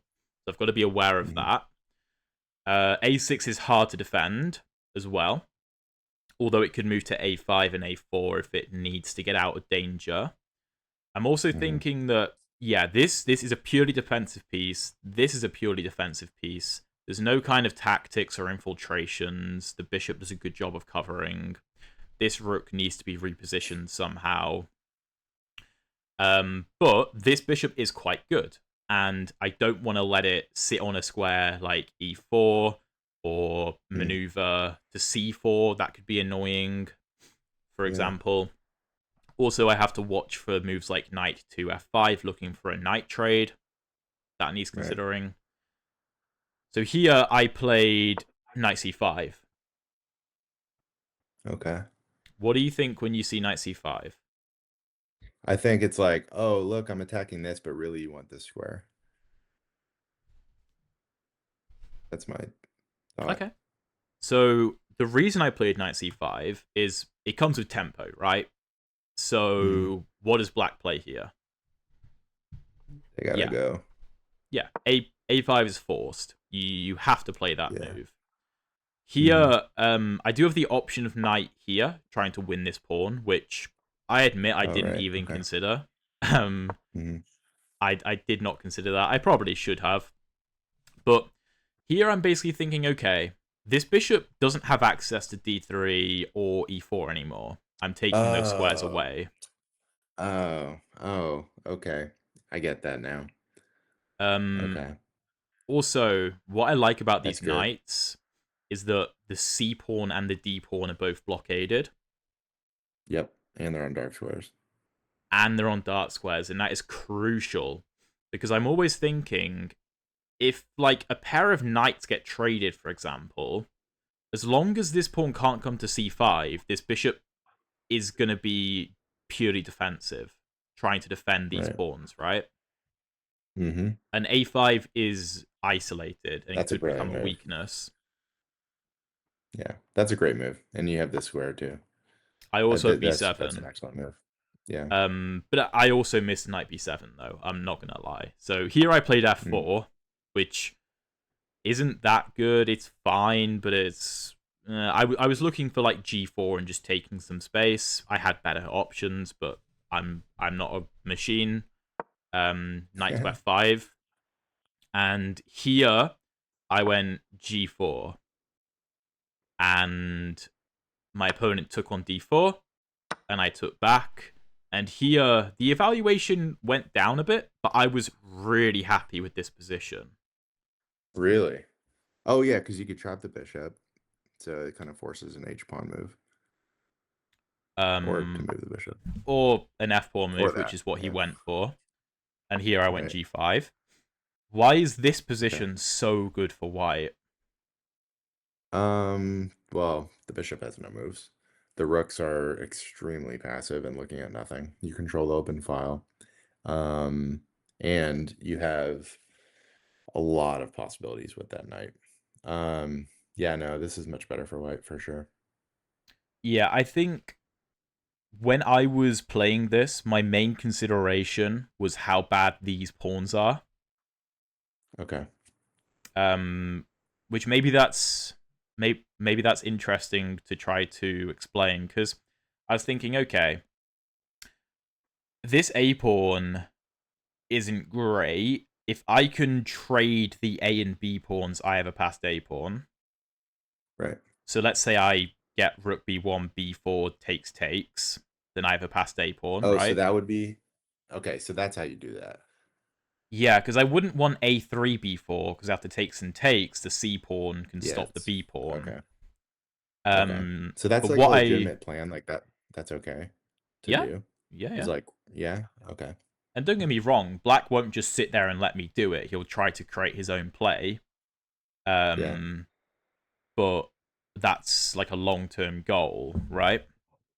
Yeah. So my opponent went rook back. I brought my rook in to apply some pressure, Yep. which basically forces this rook to be very passive and allows me to Hmm. double up, which you were talking about earlier. Nice. So, we're Gotcha. achieving Yeah. the goals of the position. If a move Hmm. like rook to b8 is played, what would you play here? So there's two options, right? There's this, or just, counterattacking and taking. Then there's also, all right, let's see. So if, what's the strongest move? So if takes, check, takes, I'm sorry, there, then check, then, oh no, actually, I think this covers that. So yeah, that's bad. Um, this is obvious, but it's like, why is that wrong? Because of that, maybe. No, no, that Um, b3 would be the best move, oh, okay.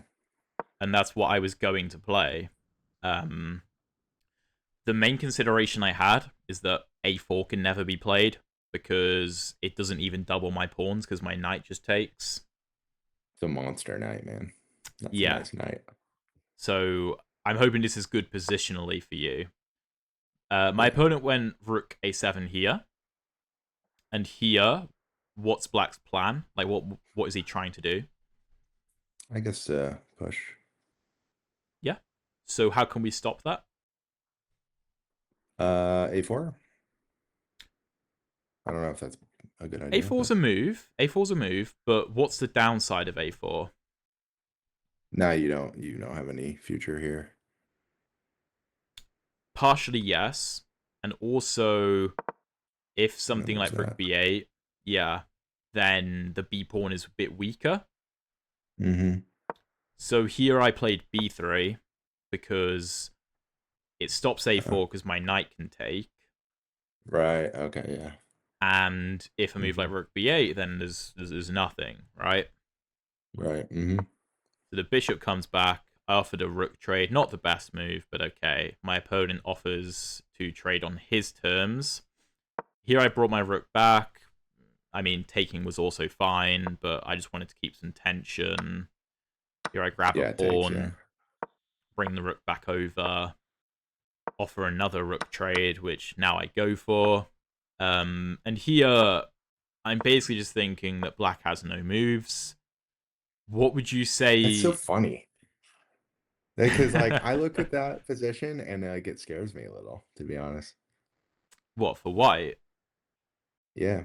Because I like it doesn't like the evaluation says like, oh yeah, white's like so much better, but in this position, like I feel like there's chances, at least from a human perspective, you know? Like if you can coax this guy out, I mean, you have some targets. I just it doesn't look as clear cut as the engine says, but Hmm. I don't know, that's just my how I'm looking at it. No, that's interesting because I guess the way that I look at this position is that a5 is a permanent weakness, c6 is a permanent weakness. Um, Yeah, my d pawn is weak, but he can't see it with his bishop. Um, right. I do have to keep an eye on bishop b1 for sure. Um, which is why I brought my king up just to keep an eye on these pawns. Mm, And I was also aware of the possibility of rook to f7, trying to create counterplay down the f file. yeah. So I wanted to Hmm. bring my king up to g3, Yeah, that's smart. just to keep the rook out of all of these squares. Hmm. Trying to see, there was, yeah, here, rook c1. There we go. Yeah, so Yeah, this was that's kind of nice. this was the culmination of the position for me because back here, c6 is weak, but it's defended, and I have no way of increasing the pressure. Hmm. So this was the idea. I don't think there's actually anything else I wanted to look at here. Okay. No, no, that was it. Oh, Um, well, that's good. I just wanted to basically consider this pawn structure that we had. That's Yeah. what I wanted you to look at because, Yeah, similar theme for sure. yeah, I thought it was useful. Okay, I think we do a quick Caro Kann, and we leave it there. Does that sound good? Okay. Yeah, sounds good, man. Okay. Yeah, no, this was one I wanted to look at as well. I was having an interesting time going through your games this morning. Yeah, I'm sure. I'm No, but you sure. you played some very good games though. But obviously I had to include games where you made mistakes, so they were Yeah. like teachable. For But sure. for everyone watching, there were a lot of very good games. Um, so okay, we have a Caro Another advance. C5. This is Ah, why C5 again. earlier. No, C5 is fine. C5 is absolutely fine. But Yeah. it was what I was saying earlier with just not mixing these ideas up. Yeah. Um, and if you're going to go for the normal advance, play e6 and then c5. Okay? Right. Hmm.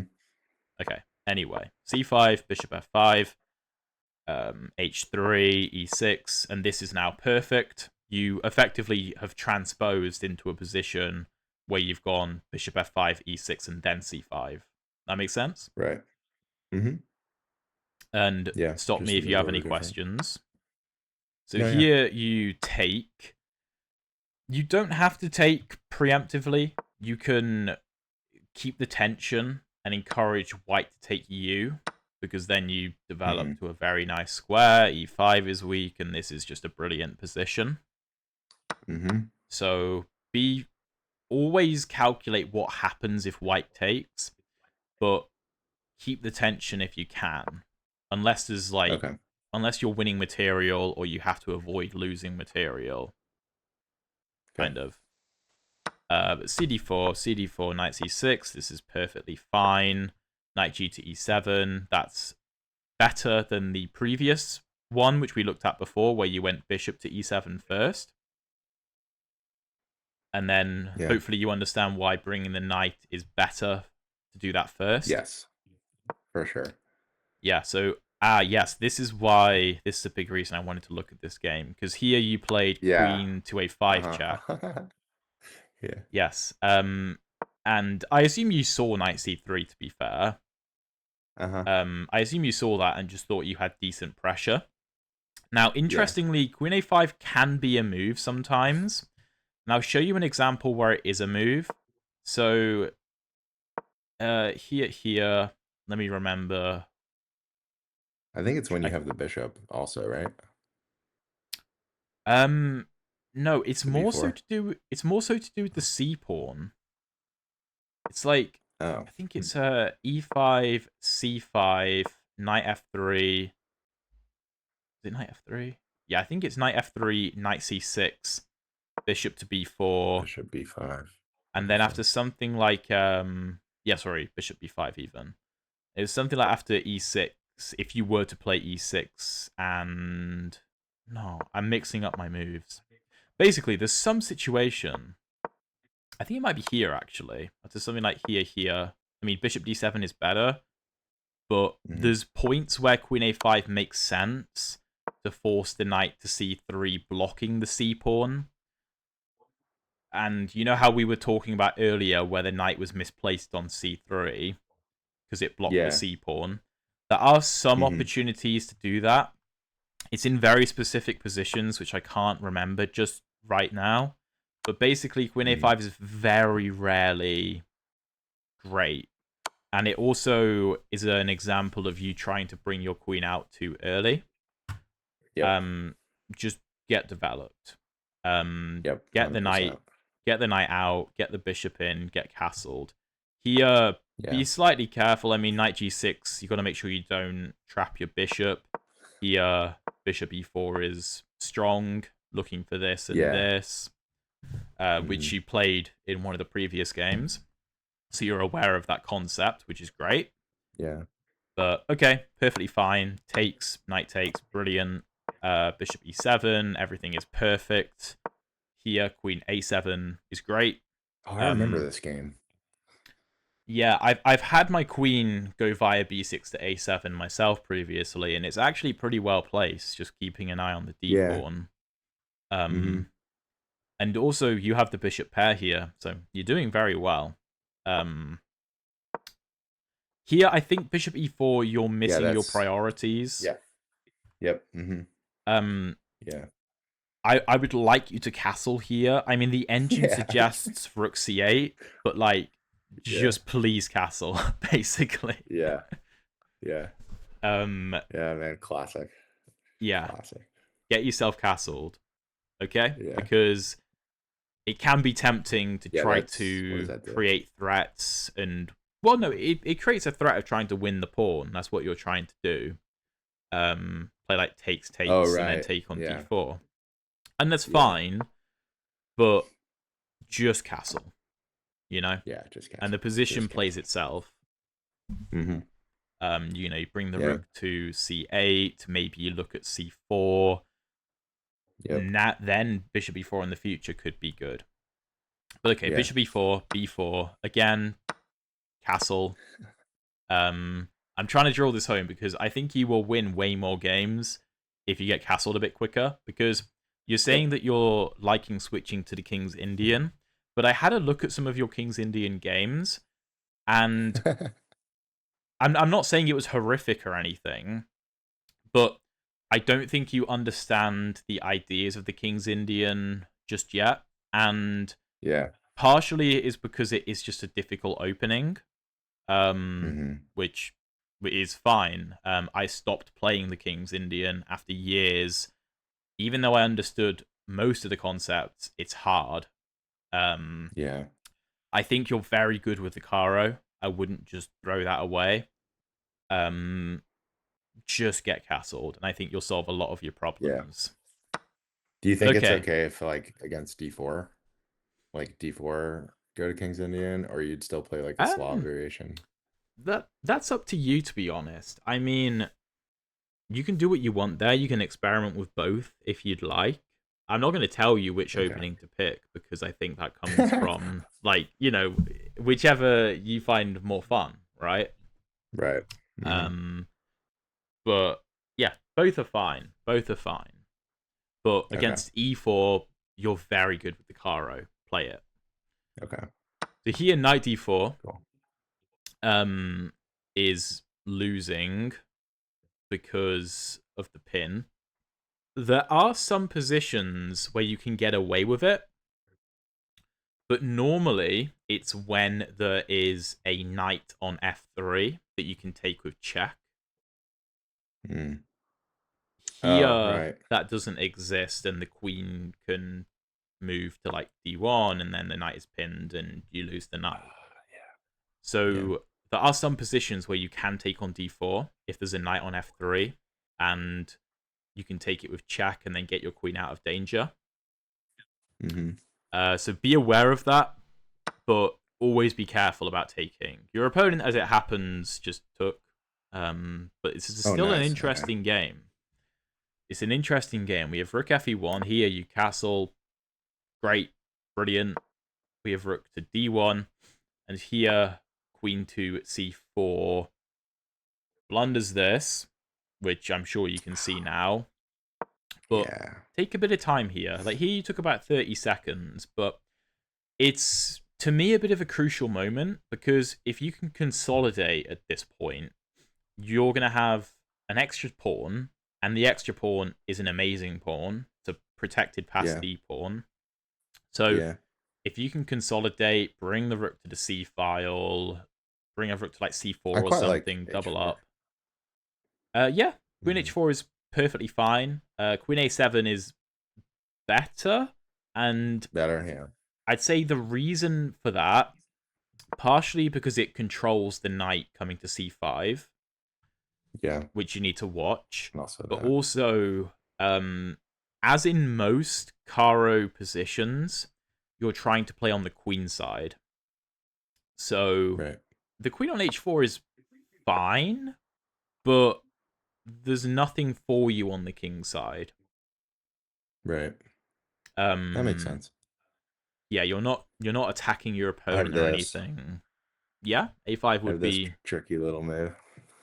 that would be great. Yeah, but I think to play this position in a simple manner, the C file is probably what you want to focus on. Yeah. Okay, Queen C4, here, great. The knight comes in, you take. Not the best move, but I have no problem with it. Um, Queen comes back. I mean, I think Rook B to C1 is clearly the way to go, but Yeah. okay. Rook comes back, Rook A C8 is great. And here, what do you go for? For Queen A4, which interesting. Um, Yeah. what do you think of this position? I think like the first thing that came to my mind before I knew I did that was pushing. And then this is like it's okay. I mean, probably not amazing. This is probably not the best move. Um, in this Okay, position, can I ask you a question? yeah, sure.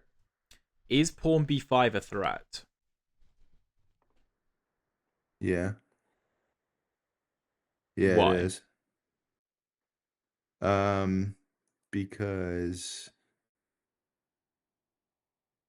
Like, let's say you play a move like h6, giving your king some luft, right? Is yeah, b5 a threat?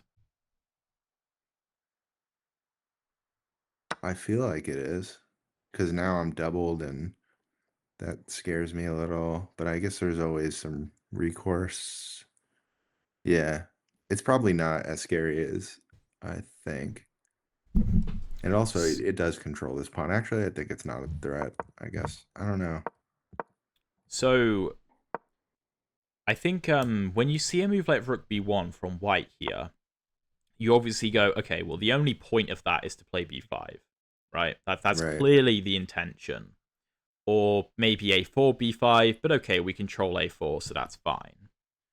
Um, so b5 is the idea, but right. you don't want to just trust your opponent because, Mm-hmm. as we just said, if something like h6 and b5, well, we take and okay, we have double b pawns, sure. We also win a pawn, so although they're Right, doubled, even if we lose one of them, we're still up a pawn because we're up this right. pawn, and we have a direct line of access to the a3 pawn now. Mm-hmm. Um, so queen a4, I think, is a bit of an overreaction. Um, what would you Oh, I see what play? you're saying. What would you play if you had this position again? Bearing in mind that b5, we don't actually care. Yeah, I mean, this comes to mind. Um, just like trying to double up on the open file. Yeah, yeah, I like that. Yeah, Easy. And then if b5, I mean, a b5, we have this, we have this, we can double up. The d yeah. pawn. You were saying before that in this position you think you would consider, maybe not in this position, but in some position you were considering going d4. Yeah, Um, that was like my first thought. yeah. So when you play the Caro, you're going to get a lot of positions where you do win the pawn on d4, and you have this protected past d pawn, right? You're going to experience that a Yeah. good bit. Mm-hmm. What is worth noticing is that we have this classic pawn chain, right? Where d5 Yeah. is super well defended. Super well defended. And we don't have to push this pawn unless we have a really good reason. Because I think when I look at this position, I'm thinking, okay, I could push the d pawn, but I mean, white can defend it quite easily. Like d4, and the evaluation drops immediately. Just rook d1. Okay, this pawn Yeah. isn't going anywhere. It could even become a target, right? What I'm Yeah. thinking is, okay, I probably want to get this rook into the game, so doubling up makes sense. I probably want to give my king some luft, so h6 also makes sense. Mm-hmm. b5 poses no threat. There's no other pawn breaks. As long as f4, f5 doesn't happen, I should be fine. So don't push this pawn too soon, because the moment you push it is the moment it becomes a weakness, because then it can't be defended by the e pawn. Right. If you trade off both sets of rooks, which I think you actually did in this game, let me go forwards. Yeah, you win an extra pawn. I think you trade all the rooks at some point. Yeah, here we go. Now Oh, yeah. you do a great job because you decide, once you give your king some luft, that now is the time to start pushing the pawns and using them, and I think that's perfect. Um, because now, like, you know, you've traded pieces. You try several times to get the queens off the board, but obviously your opponent tries to be stubborn, which obviously. Yeah. But now the pawn is less of a weakness if it's pushed because it's one piece versus one piece. Whereas with Right. all the rooks on the board, the rooks can blockade it a bit easier. But you played this game very well. Like I said, Okay. you played a lot of very good games, and I'm surprised you're not a bit higher rated, to be honest. But I think it's probably throwing some games in the end game that's holding you back a Yeah, bit. for sure. So, as part of the reason that I've been drilling down so hard on these ideas of pawn majorities and passed pawns, because you will win so many more games if you're Yeah. giving that more focus. Yeah. I know for sure that's like the missing piece is like you're saying, like knowing when to break the rules and not just reacting with principled chess all the time, and Mm, not taking time to think kind of thing. yeah, yeah. But you go on to win this game very easily. Yeah, your opponent resigns, which great game, and Yeah. you played a lot of great games, and hopefully you found this really useful. I'd say 100%, man. the main things I'd like you to focus on is I think your time usage is generally decent, but in particularly in the transition between the opening and the middle game, try to spend a bit more time to come up with a plan, right? Yeah. So, I mean, even in this position, you go Queen A5. Okay, not the best move, but sure, whatever. Here, you know, just think, okay, how do I want to get the pieces developed? What are the optimal squares? Like, okay, this Right. bishop wants to come to E7. So where am I going to put this knight to achieve that? So, Hmm. what are you thinking there? Like, Yeah, where do you G6. think this knight wants to go? G6? G6. Yeah. Would you say that's the optimal square? Well, I mean, there's C8, and I don't know if I love that. Because I I would would think probably want to trade F5. here. Oh, yeah, like do this. Yeah, bishop G6 or bishop E4. Oh, yeah. Mhm. But anyway, the transition between opening and middle game, try and come up with plans, and a big part of that will be trying to focus on the pawn structure, where the pawn breaks are, what possibilities there are for creations of passed pawns going into the end game. I've Right. noticed that most of your games, they're not some big one person sacrificing two pieces for a big kingside attack. You play very principled chess, and I like that. I think that's a great Yeah. foundation to build from. And you don't need to be a really aggressive player. It's not necessary. Um, Yeah. That's how it but used to yeah. be. Seriously, man. um, I used to just go for it, but it never worked out. So, and then you got older. yeah. And then I got older and started watching Chess Centurion videos and gained a And I couple teach the hundred most points. boring press. I teach the most boring chess known to man, of course.